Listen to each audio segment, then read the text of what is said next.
Саламатсыздар ма, құрметті оқушылар. Бүгін біз геометриядағы үшбұрыштың аудандарына байланысты есептерді қарастырайық. Яғни біздің 5 формула бар, соған байланысты есептер қалай шығатынын қарайық. Біріншісі бізде абс үшбұрышының ауданын табыңыз. Бұл жердегі h бізде 6, а мынау a қабырғасы ұзындығы қосындысы 14 болады. Яғни біз s тең 2-ден 1 a көбейту h деген формуламен шығарамыз. Сонда 2-ден 1 көбейтілген 6 көбейтілген 14. 6 мен 2-ні қысқартамыз 3, 42 сантиметр квадрат шығады екен. Келесі мына жерде қарастыратын болсаңыздар, екінші есепте бұны былай тік қылып салып алуымыз керек. Бірінші өзімізге ыңғайлы қылып, мынау D бұрышы, мынау V бұрышы, мынау S бұрышы. Мына жерде бізде қараңыздар, мынау V-дан шығып тұр, былай қарай саламыз. Сонда мынау A бұрышы болады бізде. Мынау біздегі DA дегеніміз 6-ға тең, мынау 10-ға тең. Мынау значит тік бұрышты үшбұрыш қой. 10-ның квадраты азайту 6-ның квадраты тең 64, ол 8-дің квадратына. Яғни мына жер 8-ге тең болады екен. Енді бұл жерде біз ауданын табу үшін, мына жер бізде 8-ге тең, толық ауданы, боялған жердің ауданын табу керек. Ол үшін біз толық ауданын тауып аламыз. S тең, мынау біздегі үшбұрыштың ауданын табу үшін А мен Б қабырғасын көбейту арқылы, яғни мына екі қабырғаның қосындысы 14, 14 көбейту 8 бөлу 2 болады. 4, 40, 56 сантиметр квадрат. Бірақ маған тек мына жердің боялған бөлігі ғана керек қой. Мен мына жердің ауданын тауып аламын. Мына жердің ауданын тапсам, АДВ бұрышының, ол жер бізде 6 көбейту 8 бөлу 2, 48, 24. Сосын 56-дан 24 деген ауданды азайтамыз. Сонда ол бізде қанша шығады? Ол бізде 24, 32 деген жауап шығады. Мен ручкам дұрыс жазбай қойды. Ладно, келесі есеп. Келесі бізде S тең 2-ден 1 A, B, синус альфа деген формуламен шығарамыз. Себебі 2 қабырғасы ұзындығын беріп тұр және синус альфа бұрышын беріп тұр. Онда бұл бізде 2-ден 1 8 көбейтілген 12 көбейтілген синус 30 градус деген мәнге қойып есептейсіздер. Келесі тоже мынау формуламен шығарасыздар. Мына жерде қараңыздар, мына суретте. Мына суретті бөлек көрсетейін сіздерге.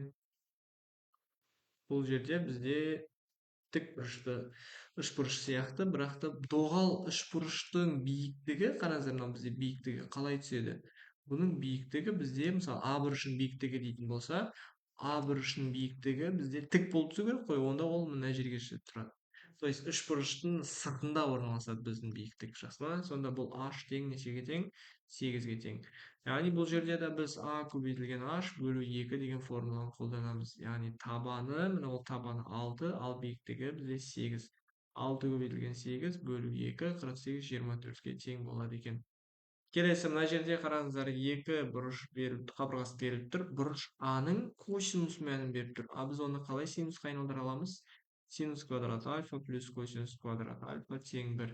Осы жерде біз оны синусқа айналдыру керекпіз, себебі бізде формулада 2-ден 1 АБ синус альфа деген формуламен шығарылады.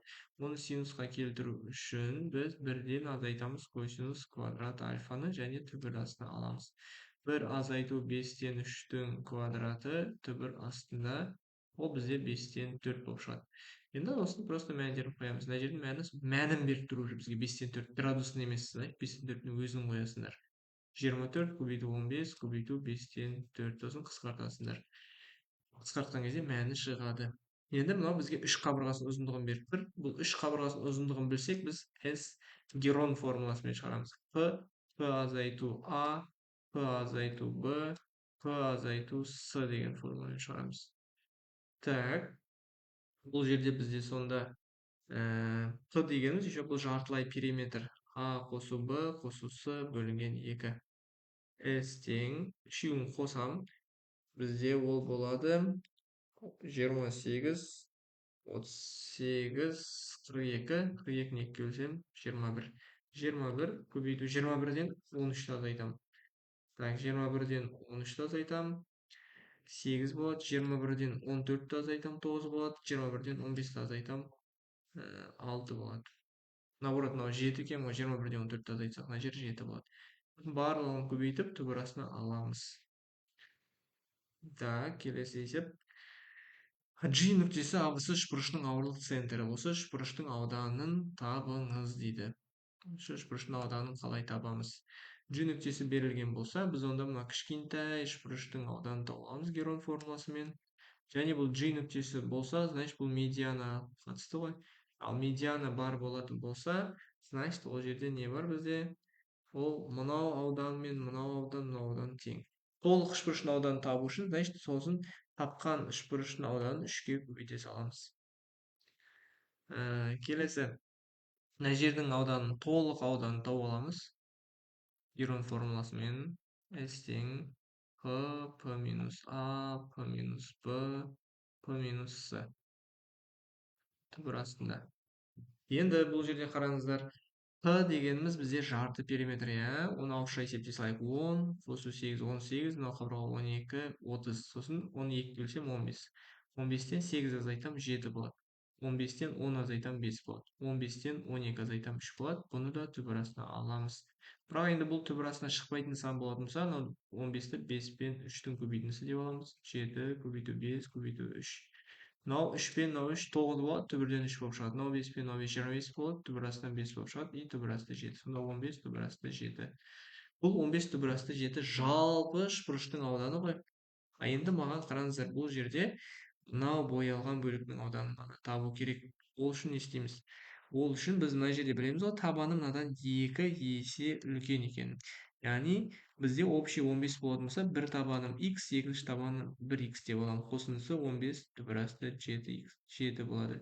Бұнда 3x тең 15 түбір асты 7, x тең сонда 5 түбір асты 7 болып шығады екен. Сонда мынау 1x деп тұрған ол 4 кішкентай, 5 түбір асты 7 болады. Ал мынау одан 2 есе үлкен 10 түбір асты 7. Ал қосындысы маған общий 15-ті беріп тұр. Жауап сонда 5 түбір асты 7 болады. Ал біз үшбұрыштың ауданын табыңыз. Герон формуласымен шығарамыз. Мына жерде үшбұрышты егер мынау табаны мынау болып тұр ғой. Бұны бүйтіп салуға да болады. Такой. Былай. И бұл жерде бүйте салайық. Мына жердегі төбесі В болсын, мынау А болсын, мынау Д болсын, мынау С болсын. Сонда маған БДС бұрышын тапсын дейді. БДС бұрышының ауданын тапсын дейді екен. Ал оның табаны 12, табаны 6, мынау бізде тұрған 4. Сонда мен общий ауданды тауып, мынау кішкентай ауданды тауып аламын. Бұл жердегі АБ бізде 8-ге тең екен. Яғни мына жердің ауданын тауып аламын, ал бұның ауданы мынадан 2 есе кішкентай. Немесе мынаның ауданы мынадан 2 есе үлкен ғой. Значит, ауданды сосын мынаған 2-ге көбейте саламын. Мынаны Герон арқылы тауып аласыңдар. S тең 4, 8, 6-ны қоссам 18, 2-ге бөлем 9, 9-дан 8 азайтам 1, 9-дан 4 азайтам 5, 9-дан 6 азайтам 3. Түбір астында S тең сонда 9, 3 түбір асты 15 болады мынанікі. Ал мынанікі, значит, 9 түбір асты 5 болады ауданы. Өйткені табаны 2 есе үлкен болса, ауданы да 2 есе үлкен болады. Так, мында табаны мынадан 3 есе үлкен, немесе мынадан 3 есе кішкентай, иә. Мынаны Герон формуласын тауып аламыз, ауданы шығады. И оның табаны 3 есе кішкентай, мынадан үлкен болғандықтан біз ауданды наоборот 3-ке бөлеміз мына жерде. Геронмен мына жердің ауданын тауып аласыздар. Сосын ол шыққан ауданы 3-ке бөлеміз. Өйткені оның ауданы, мынаның ауданы мынадан 3 есе үлкен. Мынаны табу үшін сол 3-ке бөлесіңдер. Так, радиуспен берілген формула. Іштей сызылған үшбұрышқа іштей сызылған дөңгелектің ауданын табу үшін бізде S тең PR деген формула бар. Бұл жердегі P кішкентай A мен V С бөлу 2. Енді осы жерде мен оның үшбұрыштың ауданын табуым керек бірінші. Оның ауданын S Герон формуласымен табамыз. Герон формуласы үшін үшбұрышта көп қолданылады, иә. Сонда 10 қосу 16 бөлу 2, 36, 18, көбейту 8, көбейту 8, көбейту 2 түбір астында. Бұл жерде 2, 8 ол бізде 1, 8 болып шығады, мына 2, 36, 6 болып шығады, сонда 48 толық ауданы. Енді мына формулаға қойайық соны. Бізге негізінде іштей сызылған дөңгелектің ауданын табыңыз дейді. Абысыға іштей сызылған дөңгелектің ауданын табыңыз дейді. Мынаның ауданын табу керек бізге, иә. Ол үшін бізге радиусын бөлу керекпіз ғой. Сосын барып S дөңгелектің ауданын тауып аламыз. Біз бірінші үшбұрыштың ауданын тауып алдық. Ол бізде S 48 сантиметр квадрат үшбұрыштікі. Енді мынау формула соны қоямыз. 48 тең P дегеніміз бізде 18 болды. Көбейту радиус. Радиус бізде сонда 48 бөлу 18. Екеуін алдыға қысқартамыз 8, 3, бұл сонда 3-тен 8 болады. Ал енді іштей сызылған дөңгелектің ауданын табу үшін біз дөңгелектің формуласын жазамыз. Пи квадрат s тең пи көбейту радиусы 3-тен 8-дің квадраты. Сонда бұл 64 бөлінген 9 пи болады. Немесе пиді де ашайық. 9-дан 64 көбейтілген 3. Примерно 3 деп алдық. Сонда 64 бөлінген 3 деген жауап шығады екен. Так, сырттай сызылған шеңбердің радиусын табыңыздар дейді. Ол үшін бізге оның радиусын бөлу керекпіз. Ол үшін бізде мынандай формула бар, иә? А, Б, С бөлу 4 радиус деген. Так, ең бірінші біз оның несін табуымыз керек. Бізге бірінші радиусы керек, бізге радиус. Ал радиусты табу үшін біз не істейміз? Мынау байқасаңыздар, екі тікбұрышты үшбұрыш. Мына жағын бөлек тауып алсақ болады, мына тікбұрышты үшбұрыш болып ше. Мына жерін БК-ны. Сосын аяқтан тағы да тікбұрышты үшбұрыш, ол жерден біз КС-ті тауып аламыз. То есть 13-тің квадратынан азайтамыз 12-нің квадратынан. Себебі мына гипотенуза бізде. Енді 169-дан 144-ті азайтсақ 25, ол 5 болып шығады. Мына жерде 400-ден 20-ның квадраты азайтамыз 144-ті 256, ол бізде 16-ның квадратына 16 болады. Сонда B-дан S-қа дейін біздің табанымыз общий 21 болады екен, иә? Енді S Герон формуласымен біз осы үшбұрыштың ауданын тауып аламыз. Үшбұрыштың ауданы 13. Так, ол үшін бізде ең бірінші жартылай периметрін табу керекпіз. 13 қосу 20 қосу 21 бөлу 3. Бұл тең. Екеуін қосамыз 34, 54 бөлу 3, 18 болады. 18-ден енді көбейтемін, Герон формуласына қоямын, міне тұр. 18 көбейту, 18 азайту 13, 5, 18 көбейту 20, дұрыс шықпады бізде. Мен аяқта 12-мен есептеп қойыппын ғой. 20, 21, 13 бөлу 2 екен ғой, кстати, периметр, жарты периметр. Мен неге 13-ке бөліп қойдым? Так, қайтадан 34, 54 бөлу 2, 27 болады. Сонда мына жерде 27 деп жазасыздар. 27 көбейтілген 27 азайту 13, 14, 27 азайту 27, 27 азайту 21, 6 астында. Осының бәрі. Так, енді бұны біз түбірден мынандай бір лайфхакпен шығарсақ болады. Мынау 3 көбейту 3 көбейту 3 қой. Мынау 7 көбейту 2. Мынау 7-нің өзі, ал мынау 2 көбейту 3 деп көбейткіштерге жіктейміз. Енді қараңыздар, 3 пен 3 маған просто 3 болып шығып кетеді. Өйткені 9-ты бір астында ол. 7 мен 7 ол менде жай 7 болып шығып кетеді.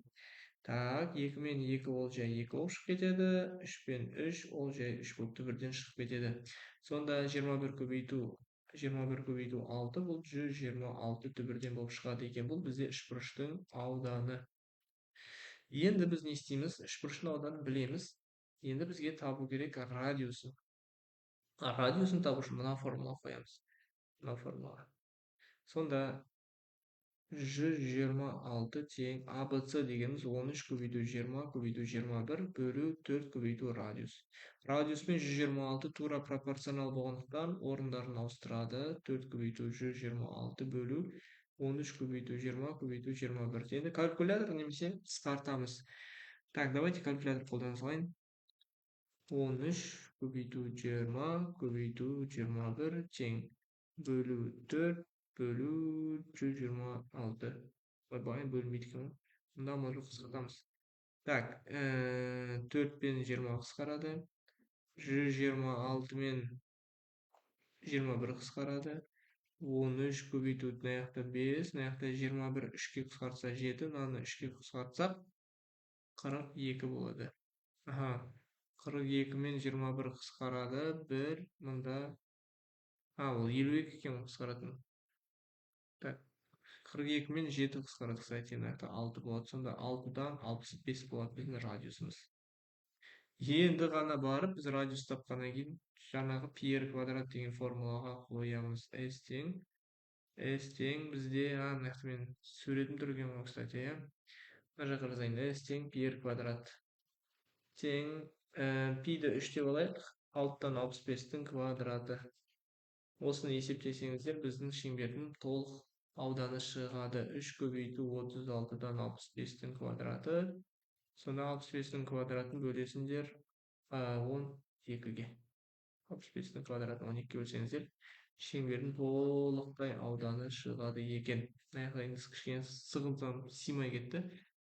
Ары қарай абс үш бұрышының ауданын табыңыздар дейді. Ол үшін бізге мына екеуінің арасында бұрышты бөлу керек. Чтобы біз s тең 2/1 аб синус альфа деген формуламен шығару үшін. Мына жерде бұрышты бөлу үшін бірінші мына жақта боламыз, бұл 135-ке тең. Мына екеуін қосамыз, бізде 150 болады, значит, 30 градус болады. Сосын барып жазасыздар 2/1 10 көбейту 8 көбейту синус 30 градус. Сосын есептейсіздер. 30 градусты 2/1-ге тең. Так, абс үш бұрышына іштей сызылған дөңгелектің ауданын табыңыздар. Біздің жаңа шығардық па? Шығармадық, иә? Іштей сызылған дөңгелектің ауданын табыңыздар. Тура жаңағы есеп сызат шығарасыздар.